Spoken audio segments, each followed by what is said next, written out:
Puji Tuhan, shalom ya saudara. Selamat hari Minggu buat kita semua saudara. Saya percaya Tuhan Yesus tetap baik buat kita saudara. Apapun keadaan kita hari-hari ini, Dia tetap baik buat saudara dan saya. Mari siapkan hati kita untuk ibadah kita pagi hari ini saudara. Kami bersyukur ya Bapa, Kau baik buat kami Tuhan. Terima kasih buat perlindungan, penyertaan yang luar biasa dalam hidup kami Tuhan. Terima kasih Kau Bapa, Kau terus berjalan bersama kami Tuhan. Pagi hari ini kami mau datang padamu Tuhan. Mari lawat kami, jumpai kami Tuhan dimanapun kami berada pagi hari ini. Kami siap Tuhan memberi hati yang terbaik. Di dalam nama Tuhan Yesus kami berdoa. Haleluya. Terima kasih ya Tuhan, kami bersyukur Tuhan. Kau hadir di tengah-tengah kami pagi hari ini Tuhan. Lawat kami Tuhan, jamah kami ya Roh Kudus. Haleluya. Terima kasih Tuhan. Tuhan hadir di bait kudusnya saat umat mencari wajahnya, berseru, berdoa, bersujud menyembah dan menikmati kehadiratnya. Tuhan mau dekat dengan umatnya yang datang dengan segenap hatinya, berseru, berdoa, bersujud menyembah dan menikmati kehadiratnya. Sama-sama bilang hadiratmu. Oh, oh, hadiratmu memenuhiku, hadirat kudusmu penuhi baitmu, dan ku tersungkur menyembahmu. Yang ku nampak hanya kemuliaan-Mu. Mari masuk lebih dalam saudara. Tuhan hadir di tengah-tengah kita pagi hari ini. Sama-sama bilang, Tuhan hadir di bait kudusnya saat umat mencari wajahnya, berseru, berdoa, bersujud menyembah dan menikmati kehadiratnya. Dia mau dekat dengan saudara dan saya. Tuhan mau dekat dengan umatnya yang datang dengan segenap hatinya, berseru, berdoa, bersujud menyembah dan menikmati kehadiratnya. Oh, hadiratmu memenuhiku, hadirat kudusmu penuhi baitmu, dan ku tersungkur menyembahmu. Yang ku nampak hanya kemuliaan-Mu. Hadirat-Mu, hadirat-Mu memenuhiku, hadirat-Mu, hadirat kudusmu penuhi baitmu, dan ku tersungkur menyembahmu. Yang ku nampak hanya kemuliaan-Mu. Boleh jemaat saja bilang, hadirat-Mu, yes Lord, memenuhiku. Penuhi kami Roh Kudus. Hadirat kudusmu penuhi baitmu, dan ku tersungkur menyembahmu. Yang ku nampak hanya kemuliaan-Mu. Angkat dua tangan saudara, bilang hadirat-Mu memenuhiku. Hadirat kudus-Mu penuhi bait-Mu, dan ku tersungkur menyembahmu. Yang ku nampak hanya kemuliaan-Mu. Yang ku nampak hanya kemuliaan-Mu, Tuhan Yesus. Yang ku nampak hanya kemuliaan-Mu. Tepuk tangan yang terbaik, mari sembah Dia. Haleluya. Kami perlu hadirat-Mu, jamah kami, lawat kami ya Roh Kudus. Yesus hadir, hadirlah ya Tuhan, hadirlah ya Tuhan. Oh, mari buka hati kita pagi hari ini saudara, biar setiap kita dilawat oleh Tuhan. Apapun yang terjadi hari-hari ini, keadaan saudara, saya mau bilang Tuhan mau melawat saudara.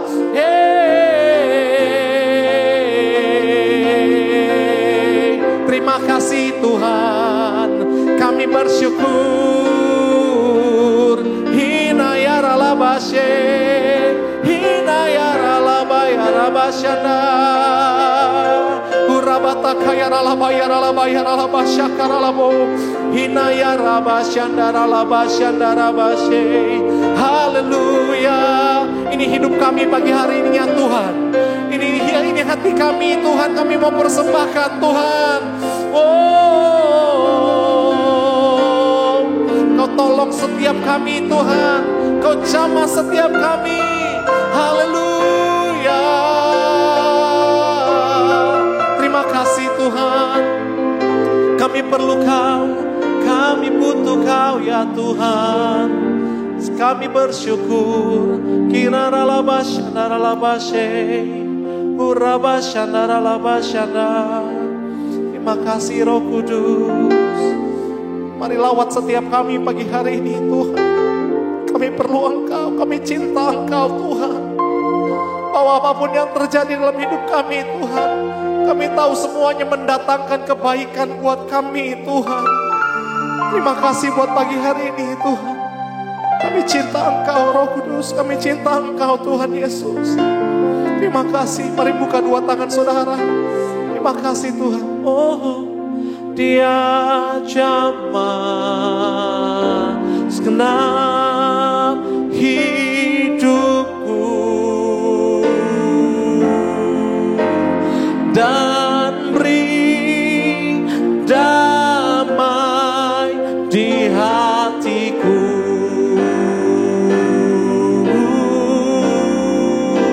Semua telah berubah dan aku tahu Yesus jamah ku jadi baru. Dia jamah saudara dan saya pagi hari ini. Dia jamah senap hidupku.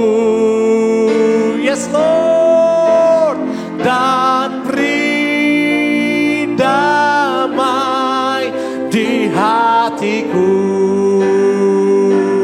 Oh, semua telah berubah dan aku tahu Yesus jamah ku jadi baru. Sekali lagi dengan iman percaya, Dia jamah, Dia jamah senap hidupku, dan beri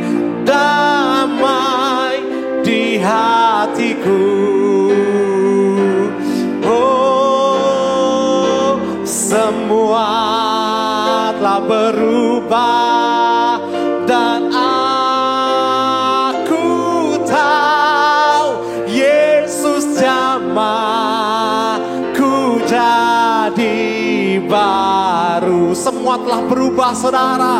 Percaya.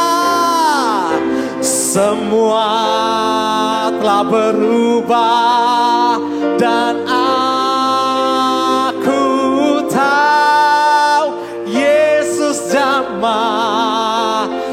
jadi baru. Sekali lagi, percaya dengan iman saudara, bilang semua telah berubah dan aku tahu Yesus jamaku jadi baru. Tepuk tangan buat Tuhan Yesus. Dia jamah saudara dan saya pagi hari ini.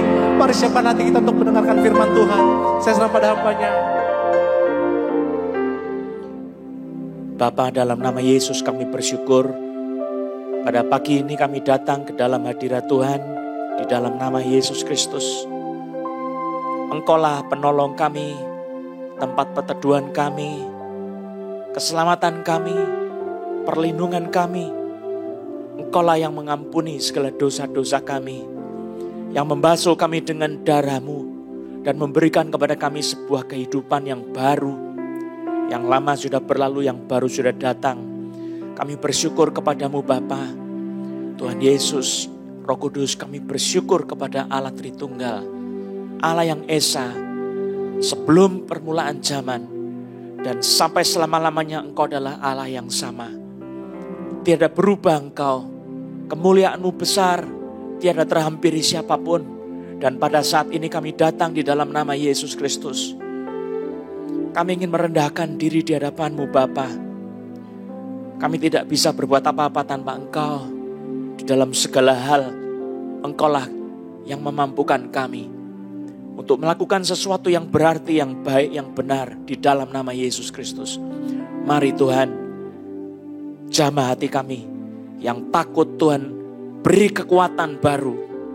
Yang sakit Tuhan, sembuhkan di dalam nama Yesus Kristus. Yang gentar, Tuhan berikan keberanian di dalam nama Yesus Kristus. Dan kami mengundang Roh Kudus mengambil alih pemberitaan firman Tuhan pada saat ini dalam nama Yesus. Kami mengikat roh-roh di udara, roh di bumi dan di bawah bumi yang mau mengganggu pemberitaan firman dan pendengaran firman pada saat ini dalam nama Yesus. Kami ikat roh ketidakpercayaan, roh tidak mau mengampuni, roh kelemahan, roh santet pelet, roh gendam, roh mantra-mantra, roh nenek moyang, roh kematian, roh sakit penyakit, roh COVID-19. Dalam nama Yesus Kristus, dengan darah Yesus kau sudah dihancurkan. Dan di dalam nama Yesus kami tengking kau pergi dari anak-anak Tuhan. Di dalam nama Tuhan Yesus, dan anak-anak Tuhan dilepaskan di dalam nama Yesus. Mari Tuhan, urapi pemberitaan firman Tuhan. Sedemikian sehingga Engkau sendiri yang berkhotbah, bukan manusia.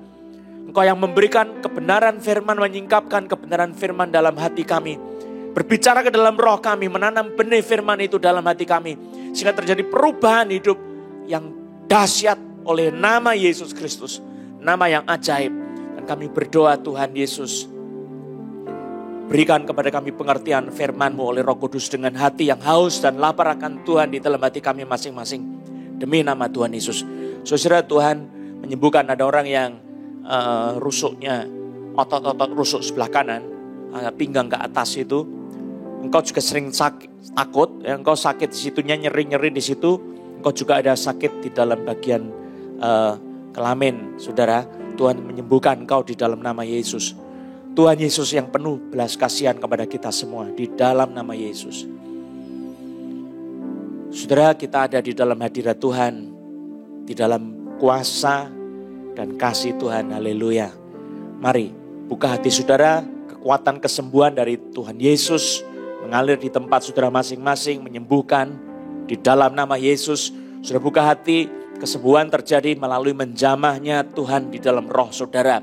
Lalu mengalir di dalam jiwa saudara, dalam roh saudara, dalam jiwa saudara, lalu dalam tubuh saudara. Dalam nama Yesus. Saudara yang sakit kepala, leher belakang sampai kepala atas, Tuhan sembuhkan saat ini dalam nama Yesus. Terima kasih. Ada yang sakit perutnya, Tuhan sembuhkan. Ada yang sakit di bagian hidung. Engkau sering kali mengalami sesuatu gangguan di pernafasanmu di bagian hidung itu. Tuhan sembuhkan engkau di dalam nama Yesus. Terima kasih Tuhan Yesus. Mari Engkau buka firman-Mu dalam hati kami masing-masing. Demi nama Tuhan Yesus kami berdoa. Haleluya. Amin. Saudara, pada hari ini saya ingin mengajak kita untuk membuka kitab suci dari kitab Mazmur. Satu bagian yang sangat penting. Mazmur pasal yang ke-52 ayat 8 dan 9. Kalau di dalam kitab suci bahasa Indonesia yang buku itu ayat 10 dan 11, tapi dalam kitab elektronik saudara bisa melihat ayat 8 sampai 9. Ada orang yang tangannya sebelah kiri, lengan sini sakit, Tuhan sembuhkan kau. Nyeri di situ, Tuhan sembuhkan kau. Terima kasih. Ada yang pundaknya sebelah kanan rasanya ditekan seperti beban yang berat. Ada kuasa iblis yang mengganggu engkau dilepaskan di dalam nama Yesus. Ada juga orang yang sering melihat benda yang selalu bergerak sendiri, bukan karena ditiup angin tetapi karena iblis yang mengganggu. Tuhan memberikan pertolongan kelepasan kepadamu. Beban berat intimidasi iblis itu dilepaskan dalam nama Yesus. Terima kasih Tuhan Yesus. Haleluya. Saya akan bacakan Mazmur 52 ayat 8 dan 9. Tetapi aku ini seperti pohon zaitun yang menghijau di dalam rumah Allah. Aku percaya akan kasih setia Allah untuk seterusnya dan selamanya. Aku hendak bersyukur kepadamu selama-lamanya, sebab engkaulah yang bertindak. Karena namamu baik, aku hendak memasyurkannya di depan orang-orang yang kau kasih. Coba saudara lihat, ini ayat yang sangat dahsyat. Ayat ini secara positif mengaku dirinya di depan Tuhan sebagai seperti pohon zaitun yang menghijau, tetapi dia menaruh pohon zaitun itu di dalam rumah Allah. Aku percaya akan kasih setia Allah untuk seterusnya dan selamanya. Ini pengakuan iman. Jadi doa pengakuan tentang diri sendiri. Seperti apa saya di hadapan Tuhan. Aku ini seperti pohon zaitun yang menghijau di dalam rumah Allah. Aku percaya akan kasih setia Allah untuk seterusnya dan selamanya. Kasih setia ini adalah satu sifat yang berasal dari Allah, di mana Tuhan itu terus mengasihi tanpa berkesudahan dan tidak akan pernah gagal. Saudara, ini tidak didapatkan kepada setiap orang. Kasih setia Tuhan ini hanya ada di dalam orang-orang yang dipilih untuk diselamatkan. Orang-orang yang memang memiliki keselamatan di dalam rencana kekal Allah. Saudara, ada Alkitab yang menuliskan bahwa Saul sebagai anak Tuhan, menurut daging, dia keturunan Israel, dia dipilih sebagai raja, bahkan diurapi menjadi raja. Tetapi Tuhan tidak meneruskan kasih setianya kepada Saul. Raja Saul ditolak oleh Tuhan karena Saul itu tidak taat kepada Tuhan dan menghina Tuhan di depan orang-orang banyak. Tidak menganggap Tuhan sebagai Tuhan Raja di atas segala-galanya. Dia tidak tunduk kepada otoritas Tuhan. Dan dia berbelit-belit. Kalau ditegur dia belit-belit. Maka Tuhan menyingkirkan Saul dari hadapan kasih setianya. Tetapi pemazmur Daud, dia mendapatkan satu kasih setia yang berkelanjutan. Bahkan sampai anak-anaknya, cucu-cucunya, cicit-cicitnya semua. Puji Tuhan. Dan dia bersyukur kepada Tuhan selama-lamanya. Aku hendak bersyukur kepadamu selama-lamanya. Sebab engkaulah yang bertindak, karena namamu baik. Yang bertindak engkau, Tuhan, bukan aku. Karena namamu baik. Nama Tuhan baik. Aku hendak memasyurkannya di depan orang-orang yang kau kasihi. Saudara, ini adalah sebuah doa pengakuan iman di depan Tuhan tentang siapa diri kita di hadapan Tuhan. Saudara, ini suatu doa yang sangat penting sebab segala sesuatu itu mengalir dari iman. Dan salah satu bentuk daripada iman itu adalah mengaku iman kita. Bukan kepada manusia saja tetapi lebih kepada Tuhan, saudara. Dua-duanya penting untuk mengaku di depan manusia dan juga mengaku di depan Tuhan. Tapi di sini adalah mengaku di hadapan Allah. Maka doa Daud di sini, aku ini seperti pohon zaitun yang menghijau di dalam rumah Allah. Aku percayakan kasih setia Allah untuk seterusnya dan selamanya. Aku hendak bersyukur kepadamu selama-lamanya. Dia bukan bicara kepada manusia, tapi dia bicara kepada Tuhan, saudara. Sebab engkaulah yang bertindak. Jadi dia tidak mengacu kepada kebaikan yang berasal dari dirinya sendiri, tetapi dia mengacu kebaikan yang berasal dari Tuhan, pekerjaan Tuhan. Aku ini seperti pohon zaitun yang menghijau. Di mana? Di dalam rumah Allah. Saudara, kalau mau menjadi seperti pohon zaitun yang menghijau, itu tempatmu harus ada di dalam hadirat Tuhan, di dalam rumah Allah. Dan saudara harus percaya akan kasih setia Tuhan. Percaya bahwa Tuhan itu baik kepada saudara. Sebab dari iman percaya itu saudara akan mengalami apa yang saudara percayai. Mengaku iman kasih setia Tuhan itu menjadi milik saya. Seterusnya dan selama-lamanya. Aku hendak bersyukur kepadamu selama-lamanya. Sebab engkaulah yang bertindak. Karena namamu baik. Aku hendak memasyurkannya di depan orang-orang yang kau kasihi. Saudara-saudara, ini adalah satu doa. Pengakuan iman tentang siapa diri pribadi. Secara intim di depan Tuhan. Nah saudara, pada waktu saya membaca ayat ini, saudara, saya masih ingat pada waktu saya baru saja bertobat. Saya mungkin masih kecil, saudara, tetapi saya bingung dengan satu teks kitab suci yang lain. Di dalam kitab Injil Lukas pasal yang ke-18, saya ingin mengajak kita untuk melihat supaya saudara bisa mengerti secara lebih dalam tentang doa pengakuan iman tentang siapa diri kita itu sendiri di depan Tuhan. Ya mari kita lihat sama-sama. Lukas pasal yang ke-18 ayat 11 sampai dengan ayat yang ke-14. Maaf, ayat 9 dulu ya. Lukas 18 ayat 9 sampai 14. Ini ayat yang pada waktu saya baru saja bertobat, saya dibingungkan dengan ayat ini, saudara. Kenapa? Nanti saudara akan tahu. Ayat 9. Dan kepada beberapa orang yang menganggap dirinya benar dan memandang rendah semua orang lain, Yesus mengatakan perumpamaan ini. Ada dua orang pergi ke bait Allah untuk berdoa. Yang seorang adalah Farisi dan yang lain seorang pemungut cukai. Orang Farisi itu berdiri dan berdoa dalam hatinya begini. Ya Allah, aku mengucap syukur kepadamu. Baik enggak, saudara? Nah ini justru karena saya pikir mengucap syukur yang baik ya. Ada orang yang takut mengucap syukur. Jangan takut mengucap syukur, tetapi saudara harus melihat kebenaran firman Tuhan ini ya. Ya Allah, aku mengucap syukur kepadamu karena aku tidak sama seperti semua orang lain. Bukan perampok, memang betul dia bukan perampok.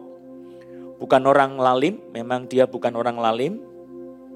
Bukan pezina. Dan bukan juga seperti pemungut cukai ini. Dia nunjuk kepada orang di belakang. Aku berpuasa 2 kali seminggu. Aku memberikan 1/10 dari segala penghasilanku. Tetapi pemungut cukai itu berdiri jauh-jauh. Bahkan ia tidak berani menengadah ke langit.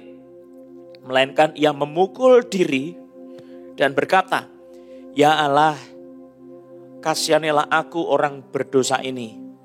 Aku berkata kepadamu, orang ini pulang ke rumahnya sebagai orang yang dibenarkan Allah. Dan orang lain itu tidak. Sebab barang siapa meninggikan diri ia akan direndahkan. Dan barang siapa merendahkan diri ia akan ditinggikan. Saudara, ini adalah ayat yang penting untuk kita paham tentang doa pengakuan iman siapa diri kita di depan Tuhan. Nah saudara, Yesus memberitahukan kepada kita tentang orang Farisi. Saudara, apakah semua orang Farisi jahat? Tidak, saudara. Ada orang Farisi yang baik seperti Nikodemus. Dia mendekat kepada Yesus dan kemudian menanyakan kepada Yesus tentang diri Yesus yang dia mau tahu, kenal lebih dalam tentang Yesus, tentang siapa Yesus. Dan Yesus tiba-tiba mengatakan, jikalau kamu tidak dilahirkan kembali, kamu tidak akan bisa melihat kerajaan Allah. Nah, dia pikir, saya mesti lahir kembali, apa saya mesti masuk ke dalam rahim ibu saya? Yesus bilang, kamu ini pengajar orang Farisi, pengajar orang Israel, orang Farisi. Masa kamu tidak tahu aku bicara tentang sesuatu yang spiritual kepadamu. Aku berkata kepadamu, kalau kamu tidak dilahirkan kembali, kamu tidak bisa di dalam kerajaan Allah. Tidak akan bisa diam di dalam kerajaan Allah. Ya, tadinya melihat tidak bisa, tetapi tinggal di dalam kerajaan Allah juga tidak bisa. Saudara, ini orang Farisi yang mau dibukakan hatinya oleh Tuhan. Yang mau disingkapkan mata rohaninya oleh Tuhan. Supaya dia bisa melihat tentang manusia, siapa dirinya di hadapan Tuhan. Jikalau dia tidak dilahirkan kembali, dia tidak bisa berbagian dalam kerajaan surga. Saudara, ini penting sekali. Kalau saudara sebagai orang percaya, lalu saudara belum dilahirkan kembali, saudara sebagai orang Kristen, engkau belum bisa melihat kerajaan surga. Engkau juga belum mempunyai hidup yang kekal itu. Nah, saudara perlu Roh Kudus mencelikkan mata hati saudara. Nah, sekali lagi saudara kita kembali ke dalam teks Lukas pasal yang ke-18 ini saudara. Orang Farisi ini dia menganggap dirinya lebih baik daripada orang-orang kebanyakan, terutama di depan pemungut cukai. Dia membandingkan dirinya dengan pemungut cukai, dia lebih baik tentunya saudara. Orang yang namanya pemungut cukai itu dia memeras masyarakat dan dia bekerja untuk pemerintahan yang menindas. Saudara, pemerintahan dari bangsa lain yang menindas bangsanya sendiri. Dia bekerja untuk mereka, lalu dia mengambil uang rakyat dengan memeras, saudara. Ini orang pemungut cukai, saudara. Orang Farisi, dia mencoba menggali kitab suci. Dia mencoba mengerti kitab suci.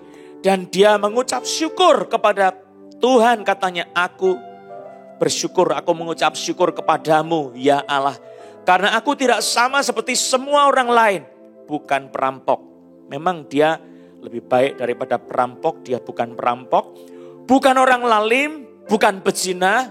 Ini bicara tentang keberadaan yang memang jahat.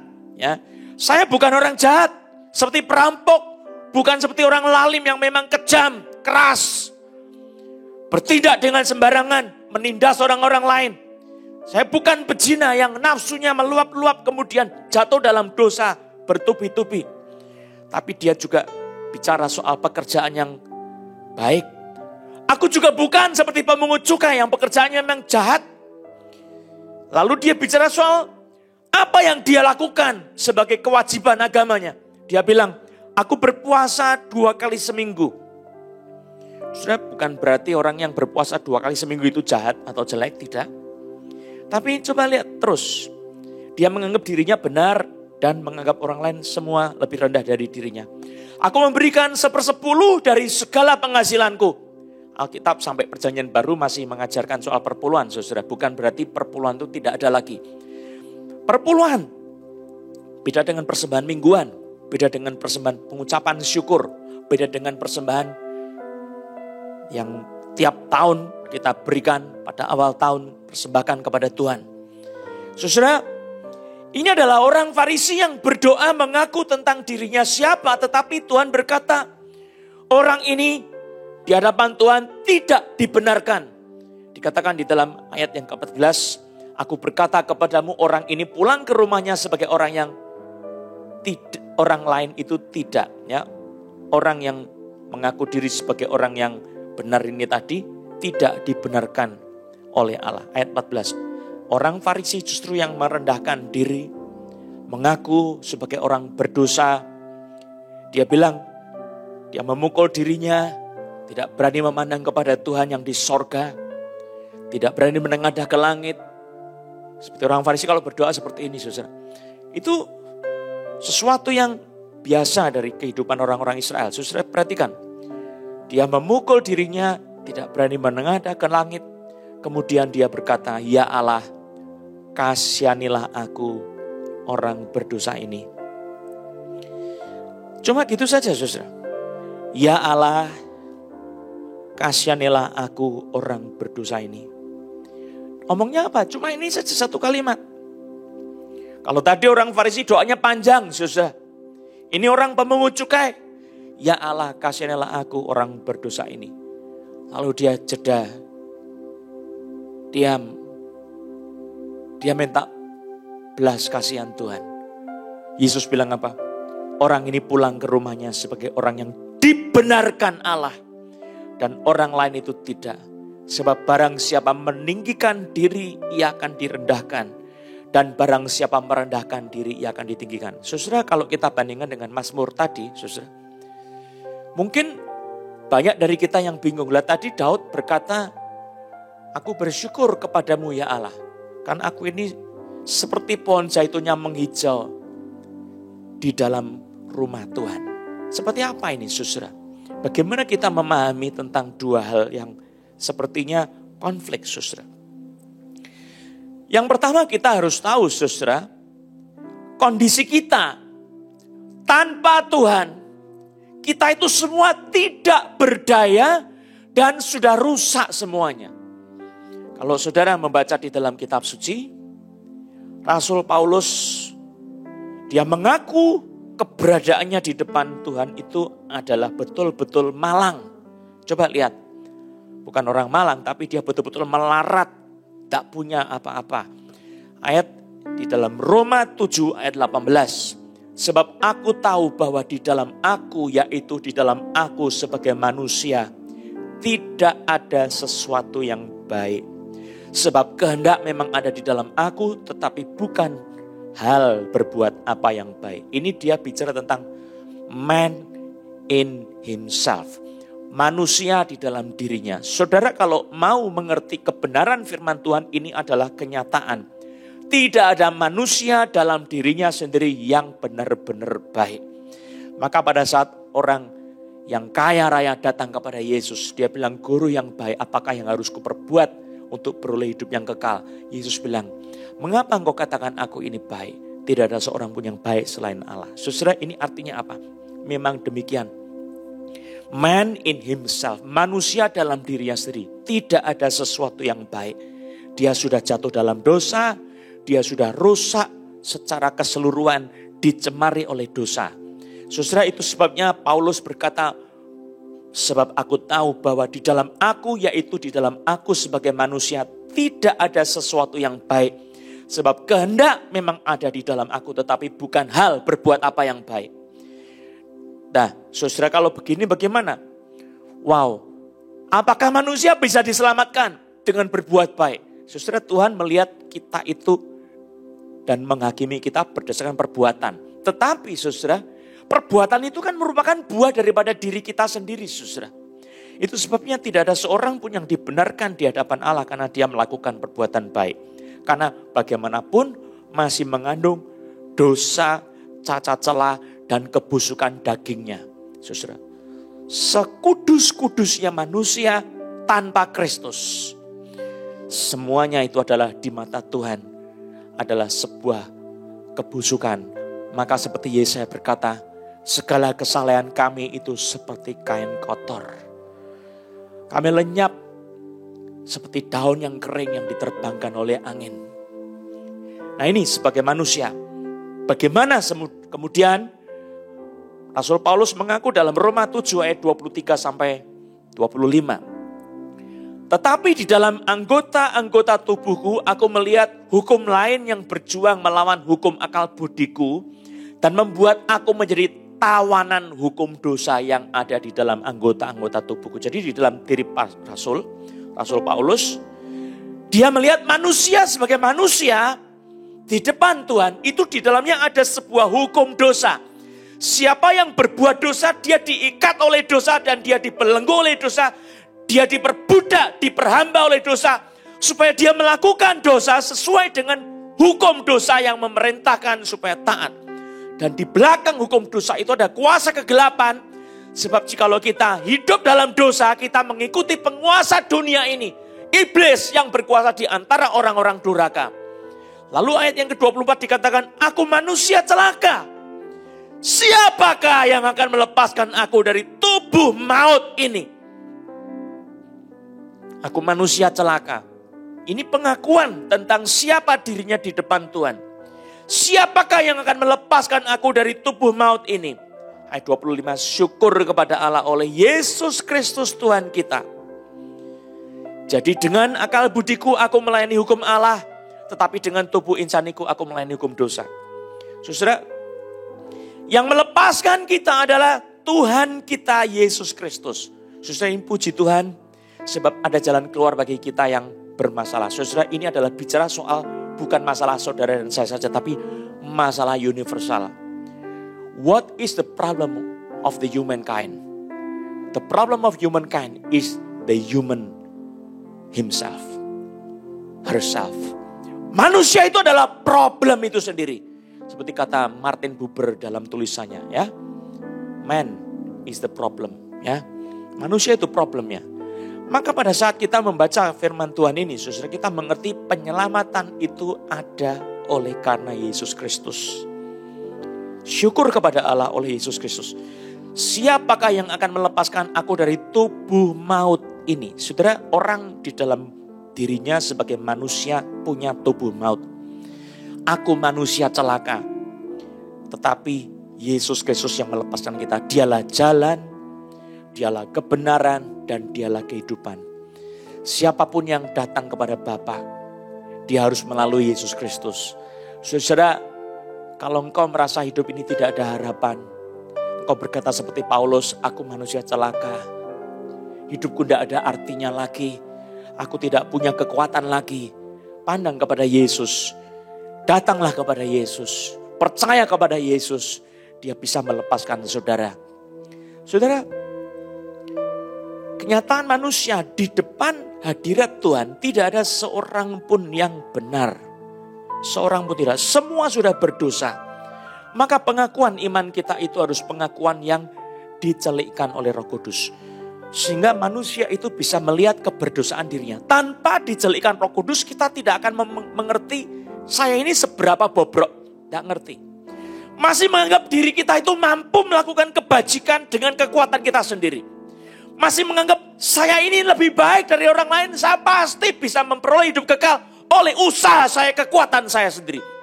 Mustahil kita bisa mengerti kebenaran kalau kita belum dicelikkan oleh Roh Kudus. Saudara, Rasul Paulus di dalam kitab Kisah Rasul pasal yang ke-26, dia dipanggil oleh Tuhan, oleh Yesus. Pada saat itu dia punya satu ambisi. Dia berpikir orang-orang pengikut Yesus itu adalah orang-orang yang sesat. Mereka semua dibutakan oleh Yesus Kristus, katanya. Ini Saulus ya, sebelum dia mengenal Yesus. Dan dia mau membunuh orang-orang Kristen pada saat itu. Dan kemudian dia dengan nafsu, dia pikir dia mau melayani Tuhan yang hidup. Dia mau membunuh orang-orang Kristen itu. Maka dia minta surat dari imam besar untuk menganiaya orang-orang Kristen yang di Damsyik. Karena orang Kristen lari ke Damsyik kebanyakan. Di dalam perjalanan ke Damsyik bersama dengan tentara-tentara. Di tengah siang hari bolong tiba-tiba Tuhan menampakkan diri dalam cahaya yang lebih terang dari matahari. Mengelilingi Paulus saat itu. Dan bersinarlah atas Saulus dan berkata, Saulus, Saulus, mengapa engkau menganiaya aku? Mengapa engkau menganiaya aku? Dia rebah dari kudanya. Rebah. Tidak diceritakan dia naik kuda atau tidak, saudara. Tetapi saya bayangkan, masakan dia mau jalan kaki sejauh itu, saudara. Dia rebah ke tanah dan kemudian dia mendengar suara itu. Saulus, Saulus, mengapa engkau menganiaya aku? Sukar bagimu menendang ke galah rangsang. Itu artinya saudara menendang ke semak duri yang sakit siapa kalau bukan dirinya sendiri. Siapa engkau Tuhan? Akulah Yesus yang kau aniaya itu. Tetapi sekarang berdirilah.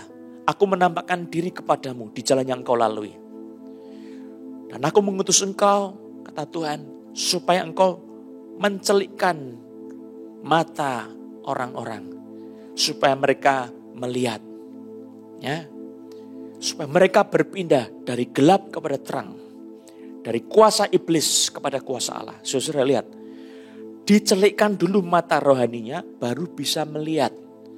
Dicelikkan dulu mata rohaninya. Supaya dia punya keinginan. Saya ada dalam gelap ini. Saya mau maju ke dalam terang. Pindah. Jadi tanpa dicelikkan mata hatinya. Tidak ada orang yang bisa benar-benar mengenal dirinya. Masih pikir saya baik. Masih pikir saya orang saleh. Nabi Yesaya waktu dia belum dicelikkan di hadapan hadirat Tuhan, dia pikir dia seorang nabi yang saleh. Tapi pada saat dia dicelikkan mata hati di depan Tuhan, dia berkata, celaka aku binasa, aku orang yang najis bibir. Aku tinggal di antara bangsa yang semuanya najis bibir. Namun mataku telah melihat yang maha tinggi.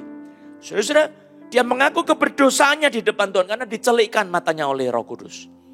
Maka setiap kita harus dibukakan mata hatinya oleh Tuhan supaya bisa mengenal siapa diri kita di hadapan Tuhan. Nah, pengakuan itu saudara, kita harus tahu saat kita mengaku diri di hadapan Tuhan, saudara ini sekarang sedang dalam kondisi sudah bertobat atau belum. Kalau saudara belum bertobat, saudara bilang, saya ini Tuhan adalah seperti pohon zaitun di halaman Tuhan, di halaman rumah Allah. Saudara keliru, saudara. Engkau belum seperti pohon zaitun. Engkau melarat, engkau malang, engkau miskin, engkau buta, engkau telanjang. Seperti kisah di Wahyu pasal yang ketiga. Saudara, Wahyu pasal 3 ayat 15 sampai 18. Di situ dijelaskan tentang satu jemaat yang sangat terkenal sekali, saudara. Kalau saudara mau tahu ini, jemaat Laodikia ayat 14, dia mengaku bagaimana? Ayat 15 sampai 18. Tuhan bilang begini, aku tahu segala pekerjaanmu, engkau tidak dingin dan tidak panas.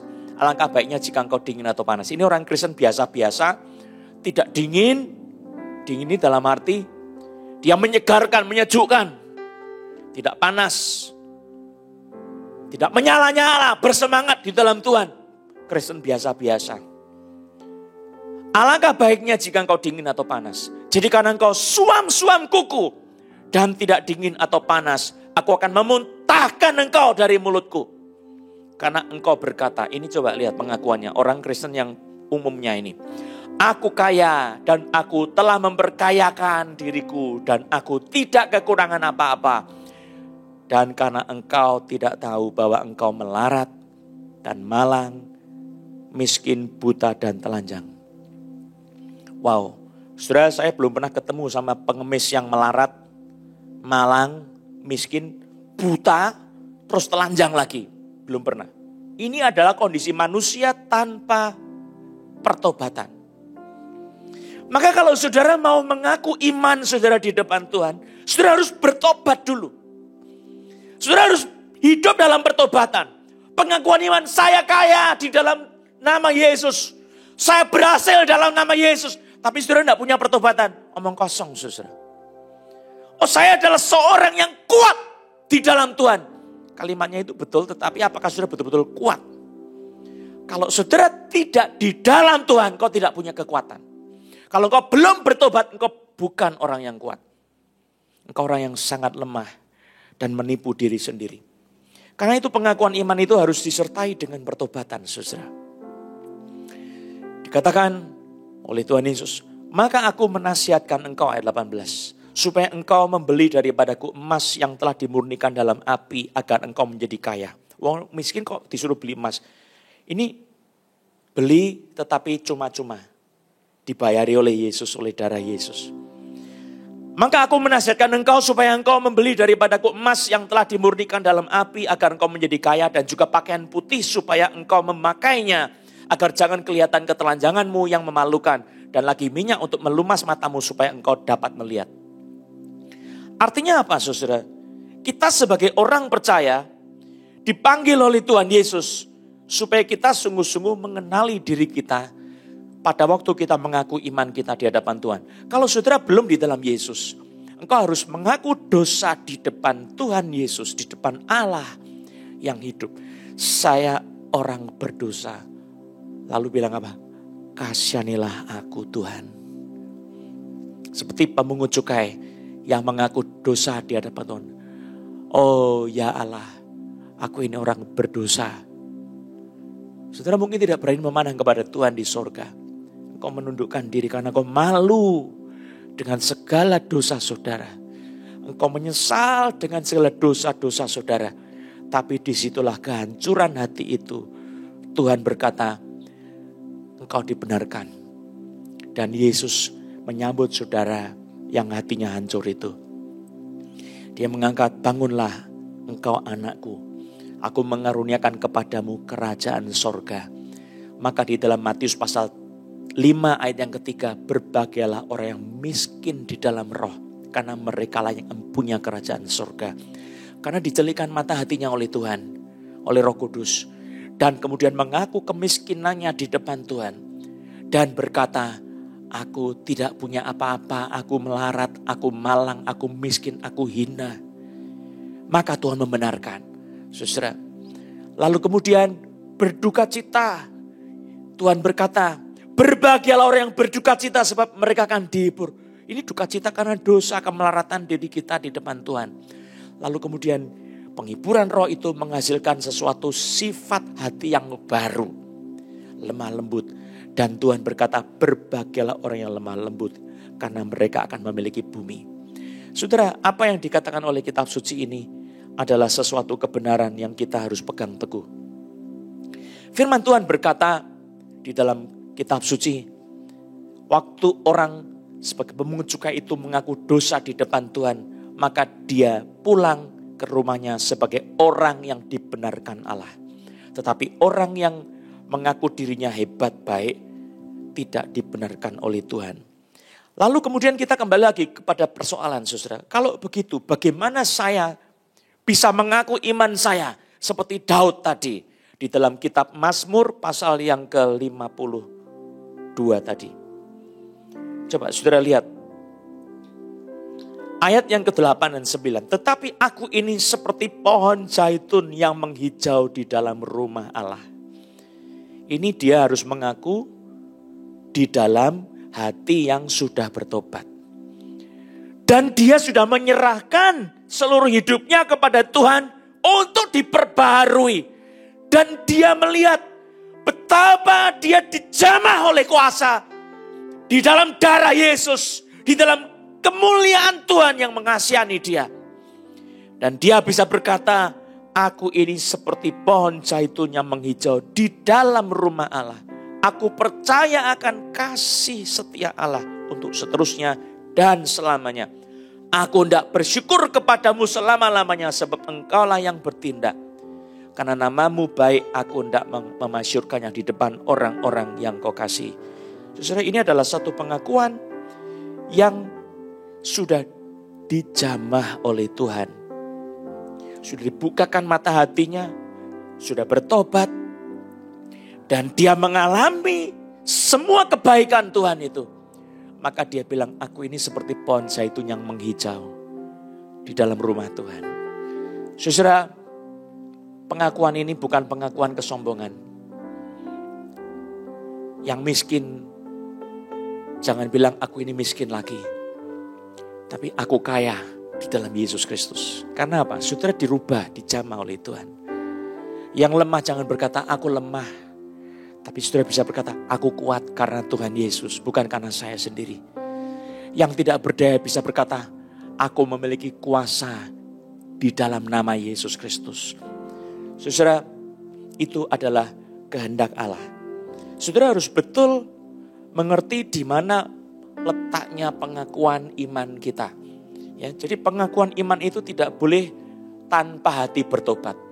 Yang kedua, saudara harus mengakui bahwa semua kebajikan, semua yang baik, semua yang mulia itu bukan karakteristik kita sendiri, tetapi adalah pemberian Tuhan. Semuanya yang baik. Seperti Rasul Paulus berkata, aku ini seperti aku ada sekarang, tetapi bukan aku, melainkan kasih karunia Allah yang menyertai aku. Jadi dia tidak berkata, saya ini begitu baik karena saya sendiri. Tidak. Nah sekarang, saudara pernah enggak ditanya sama satu pertanyaan yang menjebak? Ya, kalau saudara ditanya, kamu rendah hati enggak? Saudara jawabnya apa? Kamu ini rendah hati enggak? Kalau saudara ditanya begitu, saudara jawab apa? Kalau saudara bilang, saya rendah hati. Sombong. Ya toh? Kalau saudara bilang, saya enggak rendah hati. Lah iya toh, kamu kan sombongan. Padahal kita mungkin tidak sombong, saudara. Bagaimana jawabnya? Boleh enggak kita mengaku saya rendah hati? Alkitab, Yesus pernah mengaku, marilah kepadaku semua yang letih lesu dan berbeban berat. Aku memberi kelegaan kepadamu. Pikul aku yang kupasang dan belajarlah kepadaku, karena aku lemah lembut dan rendah hati. Dan jiwamu pun akan mendapat ketenangan. Bebanku pun ringan, ya, kata Yesus. Saudara, ternyata kita boleh mengaku kita rendah hati, tetapi seperti Yesus ini ya. Yesus rendah hati karena memang dia rendah hati. Kalau dia bilang aku tidak rendah hati, dia menyangkal dirinya rendah hati. Dia menyangkal dirinya sebagai kebenaran. Saudara, kita bisa bilang siapa diri kita? Hakikat saya bukan rendah hati, saya sombong. Tetapi Tuhan mengubah saya menjadi rendah hati. Nah, kalimat itu mungkin lebih tepat kalau sungguh-sungguh sudah dirubah oleh Tuhan. Maka ketidaklayakan diri kita di depan Tuhan itu sesuai. Karena ketidaklayakan itu tidak pernah tidak ada di dalam pengakuan iman. Saya ulang sekali lagi. Walaupun kita mengaku aku ini seperti pohon zaitun yang menghijau, yang lebat daunnya, dan yang buahnya juga lebat di halaman Tuhan, halamannya rumah Tuhan. Tapi tetap pengakuan iman itu mempunyai kadar ketidaklayakan yang besar di hadapan Tuhan. Saudara, apakah pengakuan iman itu saudara merasakan diri layak di depan Tuhan? Kalau demikian maka saudara pengakuan imanmu itu salah total. Engkau bukan mengaku iman tetapi mengaku kesombonganmu sendiri. Engkau malah menambah dosa di hadapan Tuhan. Kalau engkau mengaku di dalam nama Yesus Kristus, aku ini kuat, aku ini sehat, Tuhan menyertai aku. Penyakit sampar tidak bisa mengena kepadaku, tetapi di dalam ketidaklayakan diri kita di depan Tuhan, saudara sebagai orang yang dibenarkan. Hidup di dalam pengakuan iman selalu menyertai di dalamnya adalah ketidaklayakan diri kita di depan Tuhan. Sebab semua ini adalah hanya kasih karunia. Puji nama Yesus. Maka saya ingin mengajak kita datang kepada Tuhan malam pada siang ini, pada pagi ini. Saudara, datanglah kepada Tuhan Yesus. Banyak sekali kita mengecewakan hati Tuhan. Banyak sekali kita sudah melupakan tentang kasih Tuhan. Mari dalam mengaku iman kita bertobat sungguh-sungguh. Dan kita mengaku segala ketidaklayakan kita. Jangan sampai kita mengaku diri saya suci, saya kudus, tanpa ketidaklayakan. Justru karena kita itu hanya menerima. Saya di mata Tuhan itu dibenarkan. Bukan karena saya layak, tetapi karena Tuhan melayakkan saya. Inilah kebenaran, saudara. Saya benar, saya kuat di dalam Tuhan. Bukan karena saya kuat, tetapi karena saya dilayakkan di depan Tuhan. Kemenangan iman adalah pengakuan iman kita. Bahwa kita berdosa tetapi Tuhan mengampuni.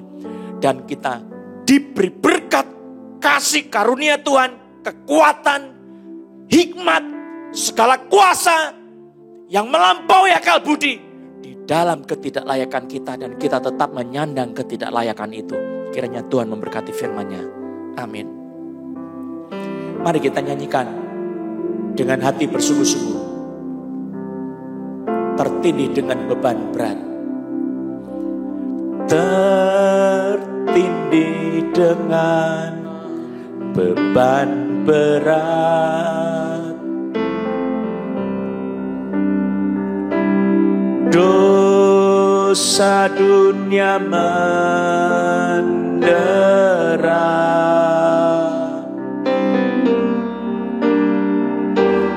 lalu Yesus pun menjamahku.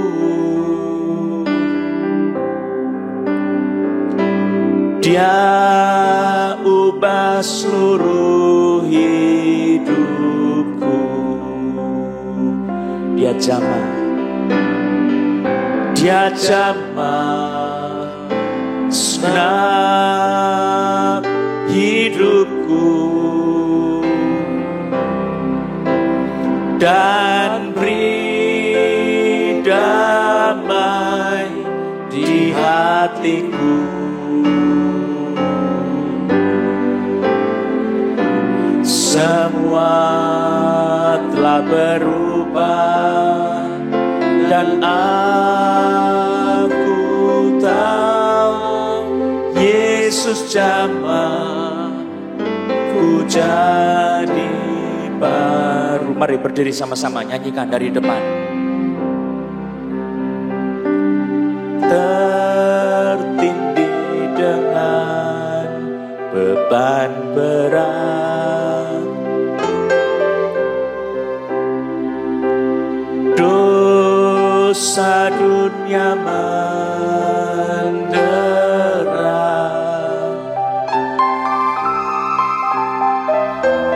lalu Yesus pun menjamahku. Buka hatimu, biar Tuhan menjamah. Dia ubah seluruh hidupku. Ada orang disembuhkan, ambayan sembuh. Dia jamah senam hidupku dan beri damai di hatiku.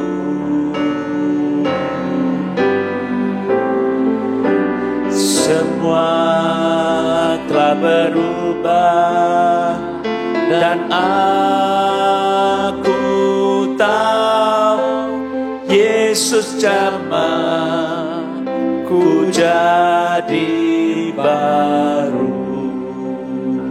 Dia jamah iman, dia jamah imani. Senang buka hatimu, hidupku dan beri damai di hatiku.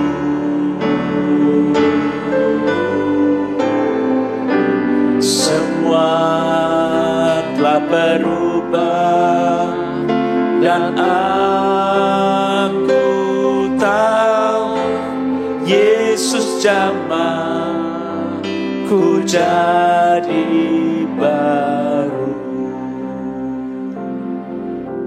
Dalam musik, sikap berdoa, musik terus main.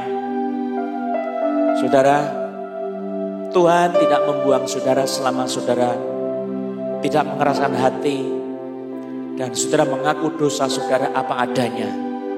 Oleh nama Yesus Kristus, Dia memanggil saudara saat ini. Seberapa besar dosa saudara, datanglah kepada Yesus. Sekalipun dosamu merah seperti kirmisi, kata Tuhan, akan menjadi putih seperti salju. Sekalipun dosamu merah seperti kain kesumba, akan menjadi putih seperti bulu domba. Kasih-Nya besar. Dia ingin melawat kita, menjamah hati kita di dalam nama Yesus. Darah Yesus biar menyucikan saudara.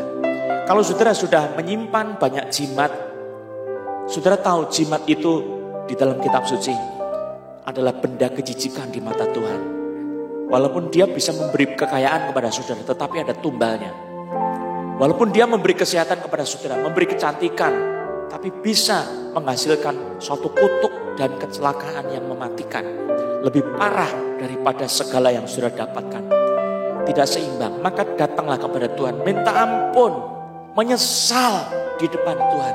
Bertobat, mengaku dosa, katakan saya telah berdosa menyangkali Tuhan. Saya telah berdosa meninggalkan Tuhan. Ampuni saya Tuhan Yesus. Dengan darah-Mu basuhlah saya. Darah Yesus yang membebaskan engkau dari segala kutuk. Melepaskan engkau dari segala ikatan dosa. Di dalam nama Yesus Kristus. Buka hatimu. Tidak ada yang mustahil. Kalau engkau persembahkan semuanya kepada Tuhan, engkau akan dilepaskan di dalam nama Yesus. Berikan seluruhnya, jangan sisa-sisa. Seluruhnya, semuanya. Jangan ada yang dibawa sebagian saja kepada Tuhan. Akan menyesatkan hidupmu nanti. Engkau akan rasa seperti sudah dibebaskan, padahal engkau belum dibebaskan sungguh-sungguh. Di dalam nama Yesus, berikan seluruhnya saat ini. Tuhan Yesus mengampuni engkau dengan darah-Nya. Dosamu ditanggung di atas kayu salib. Segala hukumanmu disalib, ditanggung di atas kayu salib. Semuanya sudah ditanggung di dalam penderitaan Yesus. Sekarang buka hatimu. Bilang, Tuhan Yesus, aku datang di dalam nama Yesus. Saya mempersembahkan hati saya seluruhnya.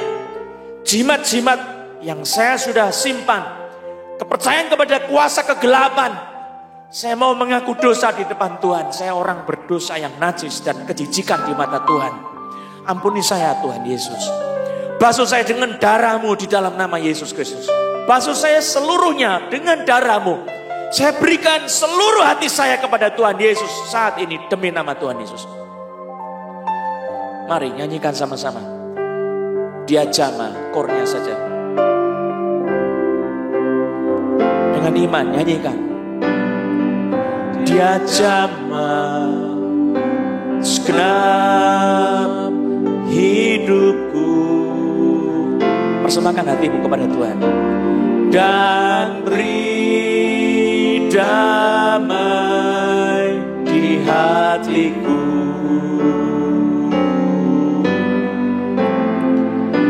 Semua telah berubah dan aku tahu Yesus jamah ku jadi baru.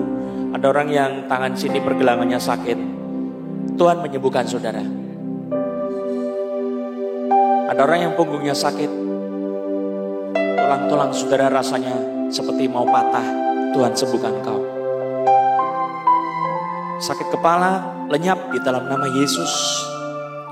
Darah Yesus menyucikan kau dari segala ikatan iblis, dari ikatan dosa. Ada orang yang lututnya sebelah kanan, di atasnya lutut nyeri sekali, seperti kena tusuk. Engkau memang pernah kena tusuk.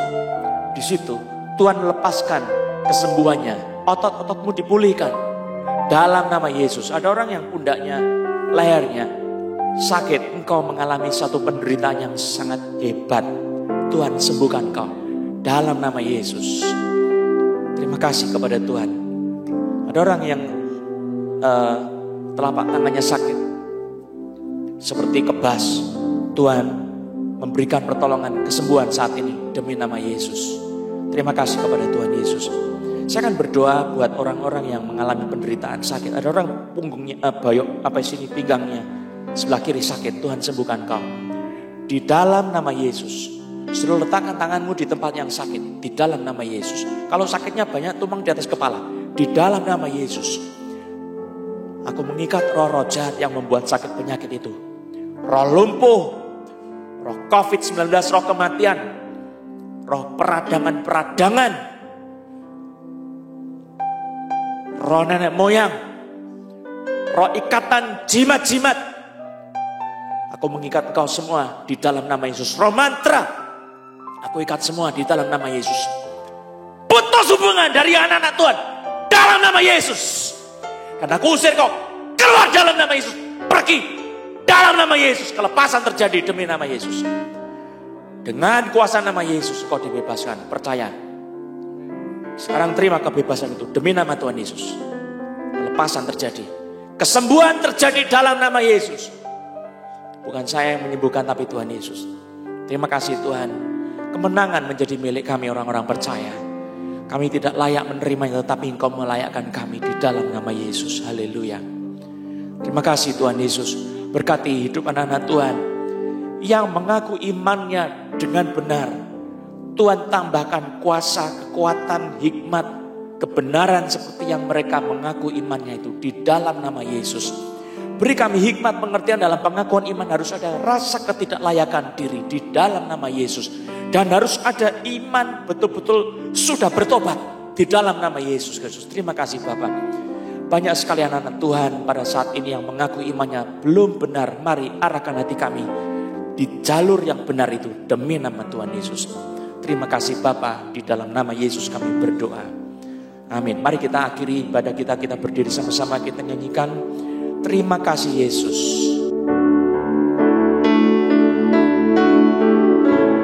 Terima kasih Yesus. Terima kasih Yesus. Puji syukur hanya bagimu, ya Allahku, ya Tuhanku. Terima kasih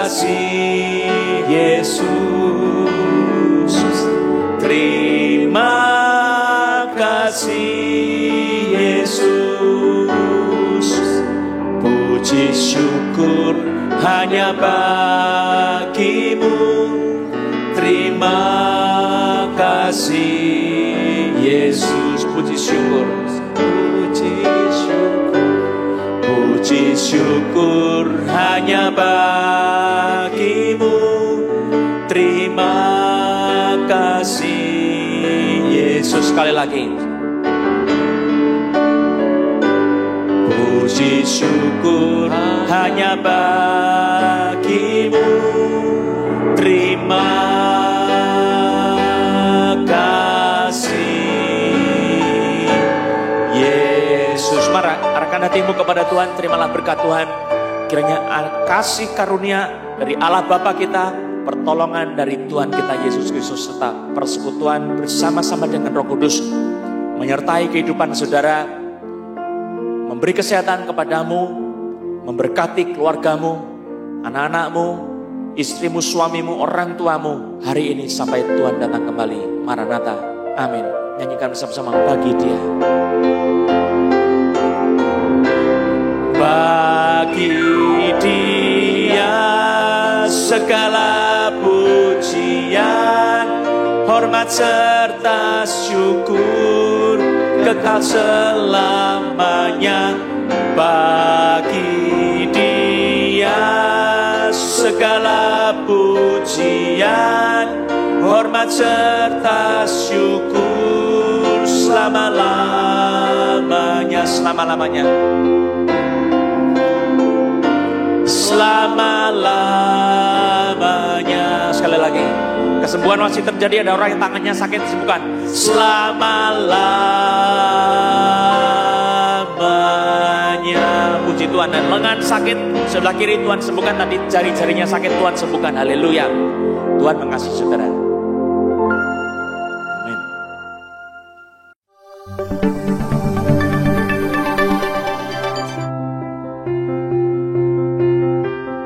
Halo, Shalom Jemaat yang dikasihi Tuhan.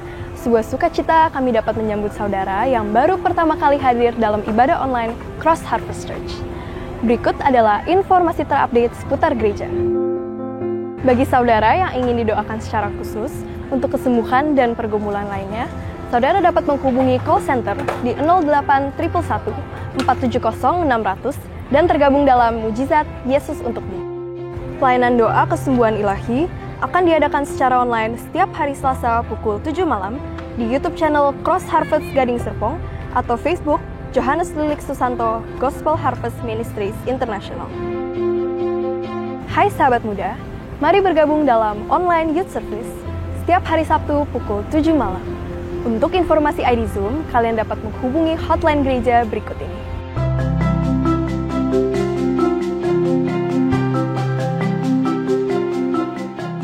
Siapkan hati kita untuk menyambut Sunday Celebration.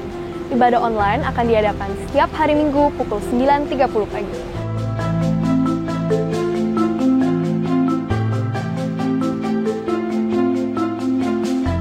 Children Ministry diadakan setiap hari Minggu pukul 11 siang via Zoom. Untuk informasi ID Zoom, saudara dapat menghubungi hotline gereja berikut.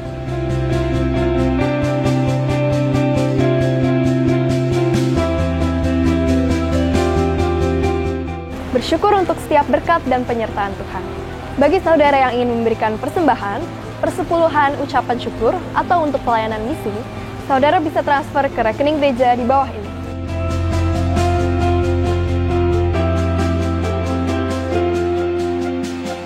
Untuk tetap mendapatkan informasi terupdate, jangan lupa follow Instagram kami di @chhcgadingserpong, YouTube di CHC Gading Serpong, dan Facebook di Johannes Lilik Susanto Gospel Harvest Ministries International.